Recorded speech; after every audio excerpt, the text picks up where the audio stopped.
నేను అనుకున్నాను.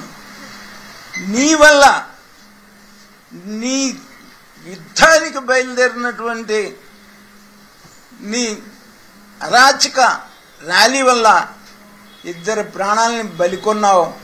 కనీసం వాళ్ళ కుటుంబాలకు నువ్వేం చెప్తావో మరి వాళ్ళ ఒక్క మాట కూడా నీ నోటి నుంచి వచ్చినటువంటి సందర్భం దాని గురించి లేదు అని అడుగుతా ఉన్నాను.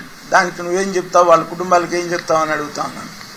అలాగే నిన్న పాపం ఆయన ఒక ముసలి కన్నీరు కార్చారు కమ్మవారి గురించి.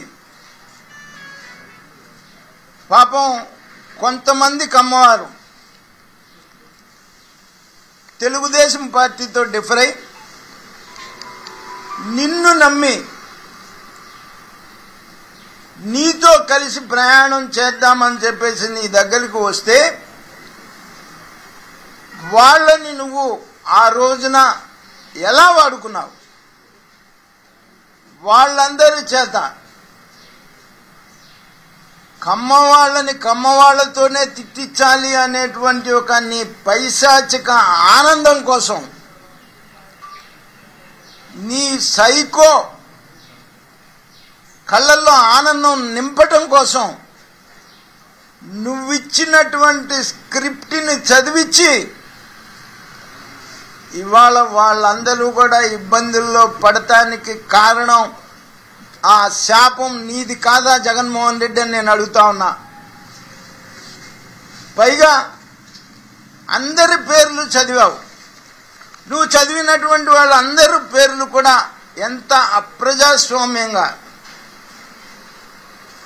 గౌరవప్రదమైనటువంటి శాసనసభని ఒక కౌరవ సభ చేసి, బూతుల సభ చేసి ప్రజాస్వామ్యాన్ని అపహాస్యం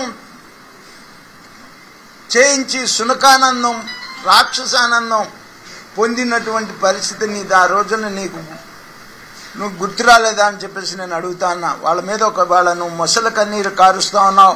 ఆ శాపం నీది కాదా? దానికి నువ్వే బాధ్యుడివి. ఎవరు బాధ్యుడు, ఎవరు తప్పు, ఏం తప్పు అని అడుగుతున్నావు కదా.